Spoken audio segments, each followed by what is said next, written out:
I'm going to get Kevin from New York on the line, and I'm just going to sit back and probably laugh to myself. And John, I'll let you take it away.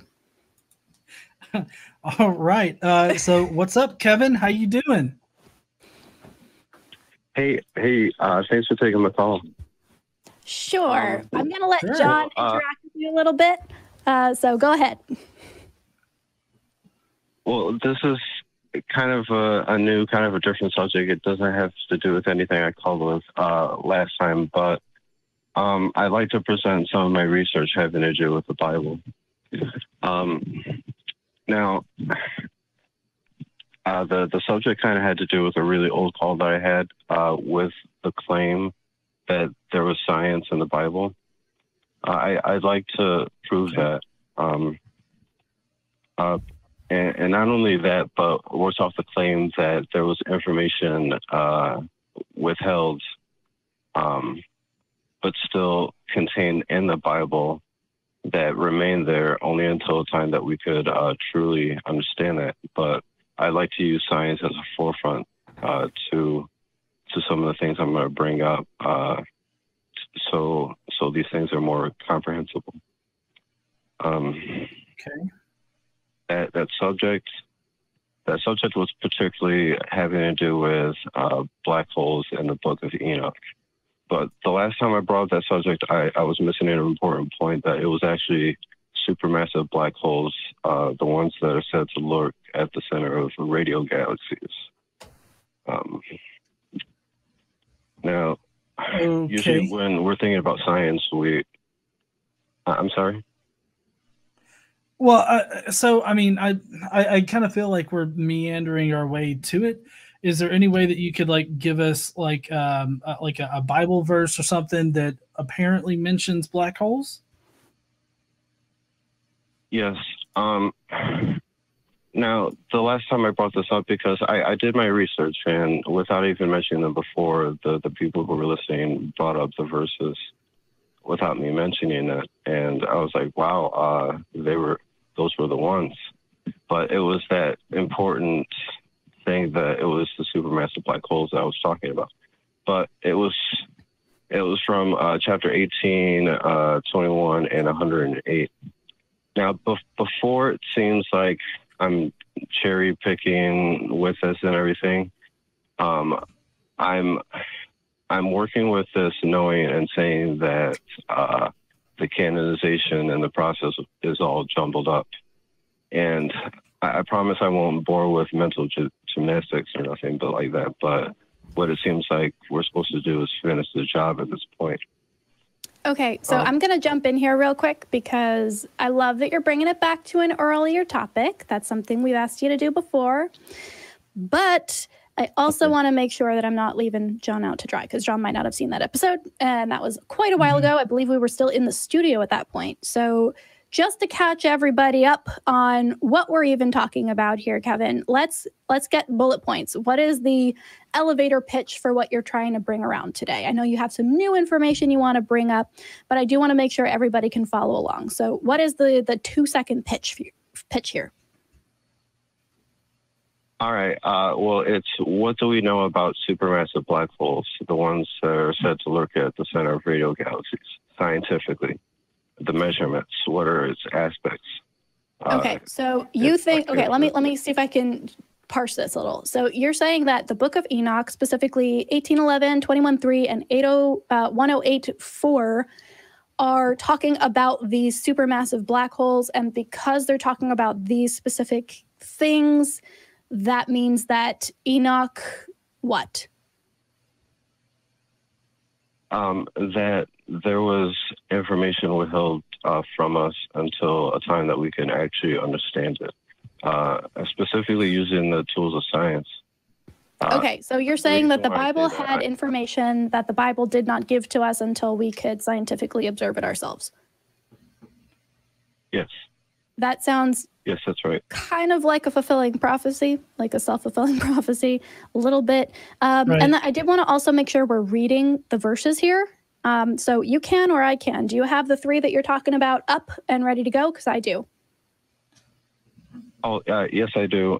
Because I took notes on this and I shortened them for the purposes of this call. But well, starting from chapter 18:11, where it talks about, and I saw a deep abyss with columns of heavenly fire, and among them I saw columns of fire fall, which were beyond measure, alike towards the height and towards the depth. Well, the deep abyss is the black hole itself, and the columns of heavenly fire that they describe, which were beyond measure towards the height and depth, were pointing out the massive radiation jets perpendicular to the black hole itself, each extending approximately 6,000 light years. Well, so I feel like what most of these, I'm sorry to interrupt, but I kind of feel like most of these are going to fall into the, the only thing I can think of right now is Nostradamus. Basically, you're rereading these particular passages, you're inserting later information into them, reinterpreting what the author actually wrote to make it about some kind of scientific concept. In this case, it would be black holes. Now, like with Enoch 18:11, I see nothing about a black hole. I don't understand why God, who could have just blatantly wrote down, that, oh, hey guys, black holes are a thing. They're at the center of the universe. We swirl around them, going like 45 gazillion miles an hour. I don't know the exact speed of everything, but I'm just saying that, like, God, regardless of whether or not these itinerant rabbis or sheep herders or whoever was writing all of this down, it doesn't matter whether or not they could have understood it, because obviously God wrote it in a way where they wouldn't understand it, and we would only understand it later. So it doesn't really make any sense for God to ambiguously write about it then, only to find out that he could have explicitly written about it, and it would have been a clear indication later, much more clear than the ambiguous stuff that he's already written.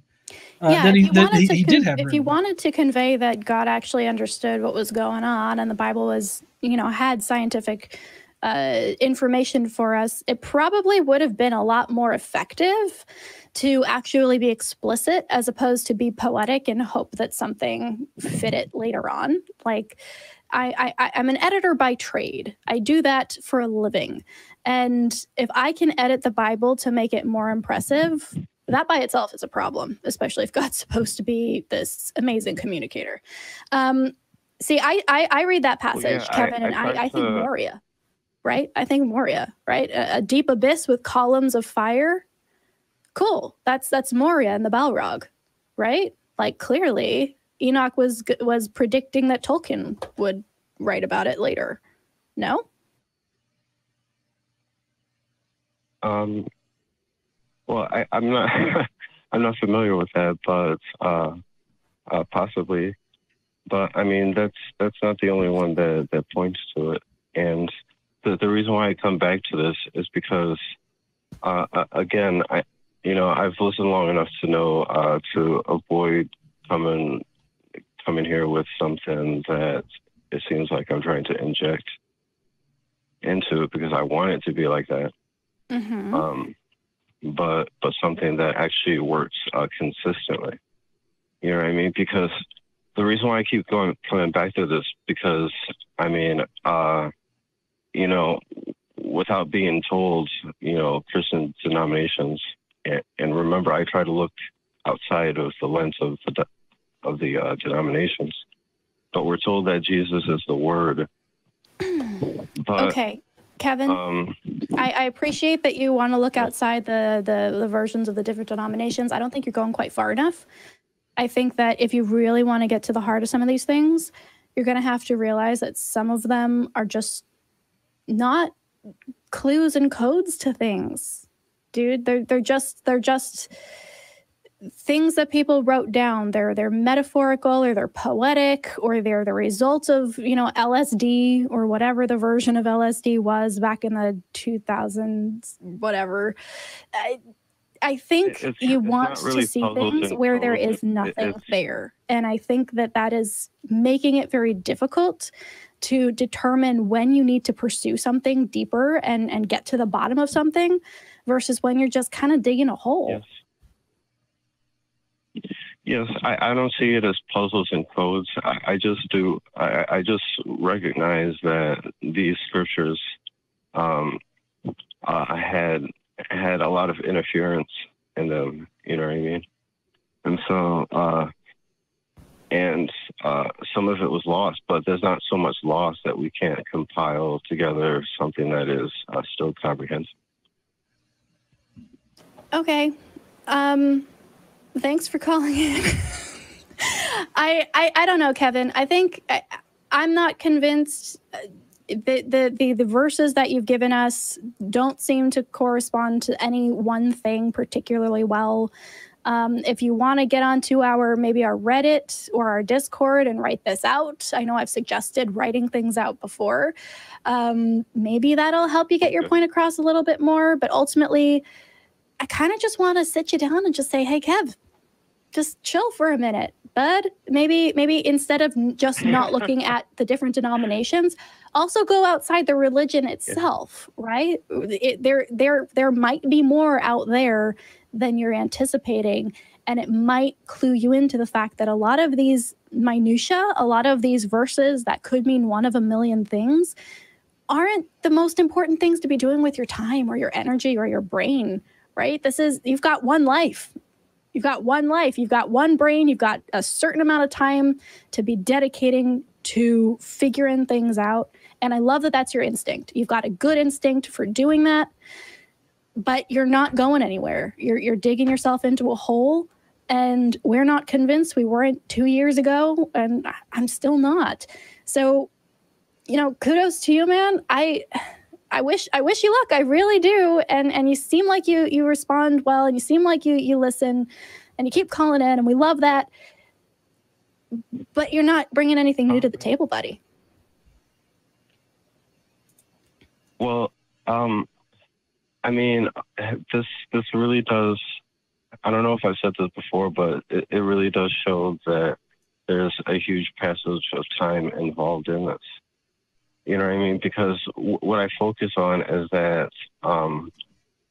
even though my mind is more oriented to know the science of outer space and the things in it, it took a huge human endeavor to find out something like this, the thing that I presented.